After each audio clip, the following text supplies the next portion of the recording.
10월 21일 새생명의 아침입니다. 기도하고 시작하겠습니다.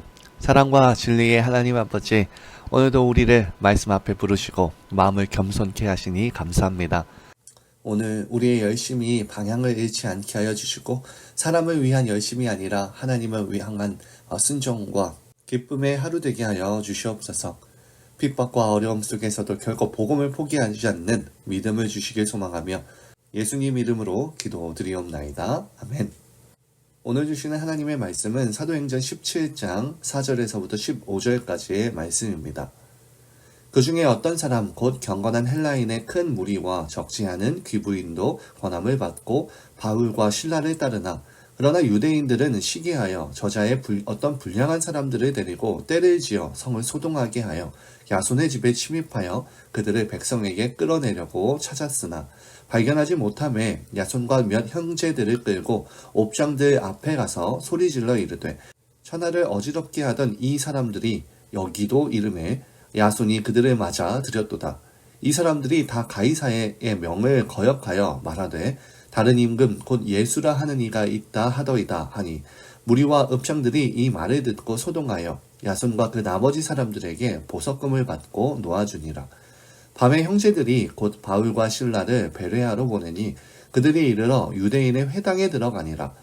베레아에 있는 사람들은 데살로니가에 있는 사람들보다 더 너그러워서 간절한 마음으로 말씀을 받고 이것이 그러한가 하여 날마다 성경을 상고하므로 그 중에 믿는 사람이 많고 또 헬라의 기부인과 남자가 적지 아니하나 데살로니가에 있는 유대인들은 바울이 하나님의 말씀을 베레아에서도 전하는 줄을 알고 거기도 가서 무리를 움직여 소동하게 하거늘 형제들이 곧 바울을 보내어 바다까지 가게 하되 실라와 디모데는 아직 거기 머물더라.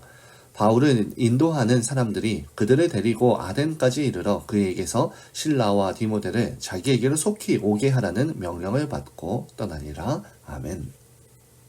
오늘 사도행전 17장 초반부에서는 복음을 들은 사람들의 각기 다른 반응을 알 수 있습니다.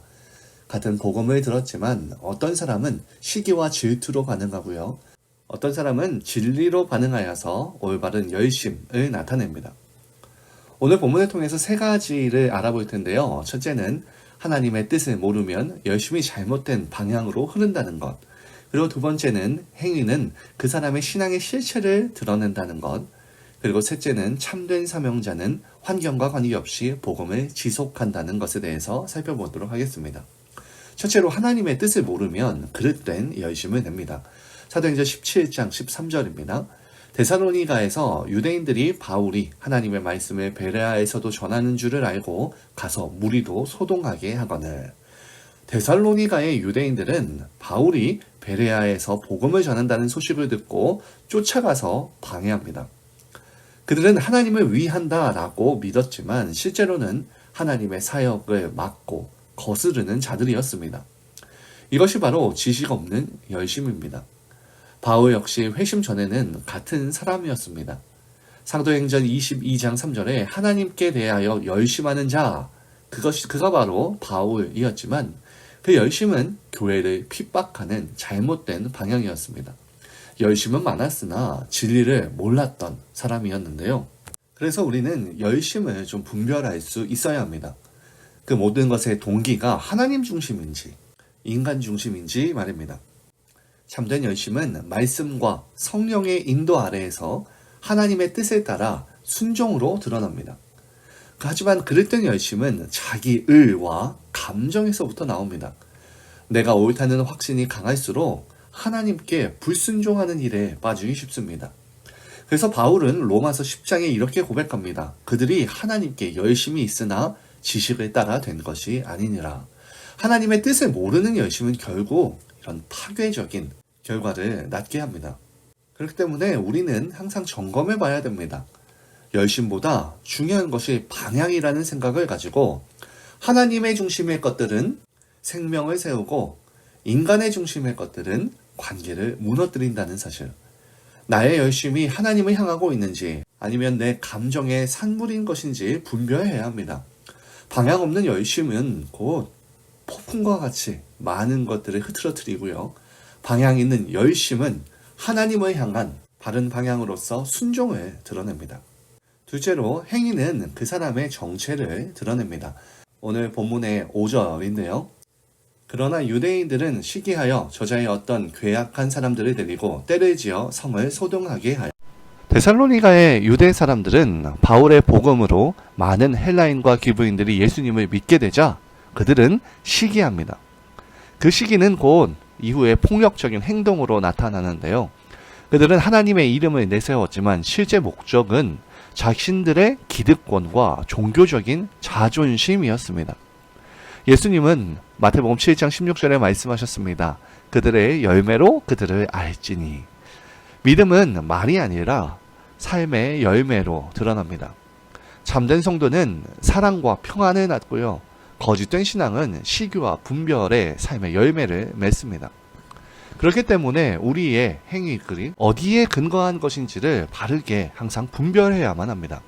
복음 위에 있는 행위는 십자가의 그 정신 위에 세워집니다. 자기를 부인하고 사랑과 화평을 이루는 행동을 낳을 수밖에 없는 것이고요. 비복음적인 행위는요, 인간의 명예, 경쟁심, 자기의에서 비롯됩니다.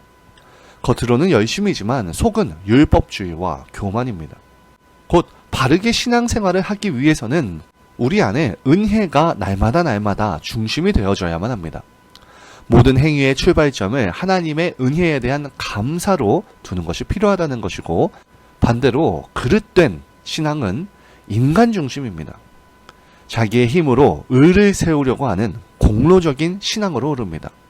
그렇기 때문에 우리의 신앙을 점검해 봐야 합니다. 내가 지금 하는 행동이 하나님의 영광을 위한 것인지 아니면 내 자존심을 위한 것인지. 위기 속에서 신앙의 진정성이 드러난다고 합니다. 우리는 그러한 위기 속에서 어떠한 행동을 하고 어떠한 열매를 낳고 있습니까? 하나님 중심의 행위는 화평을 남기지만 인간 중심의 행위는 갈등을 남깁니다.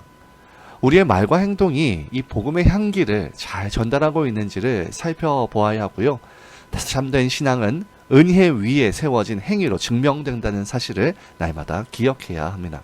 셋째로, 그러한 참된 신앙 그리고 참된 사명은 상황에 관계없이 지속됩니다. 오늘 본문의 10절 말씀입니다. 밤에 형제들이 곧 바울과 실라를 베레아로 보내니 그들이 이르러 유대인의 회당에 들어가니라. 바울은 데살로니가에서 복음을 전하다가 박해를 받았습니다. 유대인들은 폭도를 선동하여서요, 소동을 일으켰고요. 바울은 결국에 밤중에 베레아로 피신해야만 했습니다. 그러나 베레아에 도착하자마자 그는 즉시 회당으로 들어가서요, 복음을 전합니다. 그는 단지 도망자의 신세가 아니라 부르심에 붙잡힌 사명자였습니다. 바울에게 있어서 사명은 단순한 일이라든지 역할이 아니라 삶의 중심이었습니다. 그는 사도행전 20장 24절에 이렇게 고백합니다. 나의 달려갈 길과 주 예수께 받은 사명, 곧 하나님의 은혜의 복음을 증거하는 일을 마치려 하면은 나의 생명을 조금 더 귀한 것으로 여기지 아니하노라. 그는 환경이 아니라 하나님의 뜻을 자신의 삶의 중심으로 살았습니다. 그 결과 베레아는 새로운 복음의 중심지가 다시 된 것이고요. 그곳의 사람들은 말씀을 귀히 여겨서 하늘의 귀족이라고 불렸습니다. 곧 사명은 환경의 영향을 받는 것이 아니라 우리를 누가 부르셨다는 그 부르심으로 증명됩니다. 복음은 상황이 좋아야 전할 수 있는 일이 아니라 언제나 순종으로 행하는 일이기 때문입니다. 또한 사명은 결과보다 순종이 우선입니다. 복음의 결실은 하나님께 속해 있고요. 우리의 몫은 순종과 충성하는 것입니다. 또한 이 사명은 은혜에 대한 응답입니다. 모든 사명자는 보상을 구하지 않습니다. 단지 은혜의 빚진 자로 살아갑니다. 로버트 모펫이라고 하는 선교사가 있었습니다. 그는 오지에서 오랜 세월 동안 복음을 전했지만 그의 복음을 듣고 회심한 사람은 단 한 명도 없었습니다. 그러나 그는 하루도 복음을 멈추지 않았고 그곳에서 생을 마쳤는데, 그런 그의 신실한 사역을 듣고 데이비드 리빙스턴이라고 하는 사람이 도전을 받았고요. 결국에 그가 아프리카로 헌신하게 됩니다. 결국 모펫의 땀과 그 눈물 그리고 헌신은 리빙스턴과 그 후대의 선교사들을 통해서 풍성한 열매를 맺게 되었습니다. 곧 사람의 눈에는 실패처럼 보여도 하나님 앞에서는 완전한 순종에 대한 승리였습니다. 상황이 아니라 부르심에 붙잡힌 자가 진짜 사명자라는 것인데요. 오늘 말씀은 우리에게 세 가지의 진리를 말해줍니다. 하나님의 뜻을 모르면 열심히 죄가 된다는 겁니다. 둘째는 행위는 신앙의 정체를 드러냅니다. 셋째로 사명은 환경에 상관없이 지속된다는 것입니다.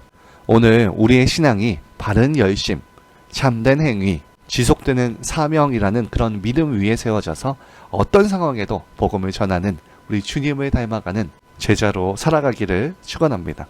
이 시간 공동의 기도 제목으로 기도하겠습니다. 첫째로 주님, 우리의 열심이 주님의 뜻과 일치하게 하시고 우리의 행위가 복음의 향기를 나타내며 어떤 상황에서도 사명을 멈추지 않게 해달라고 기도합시다.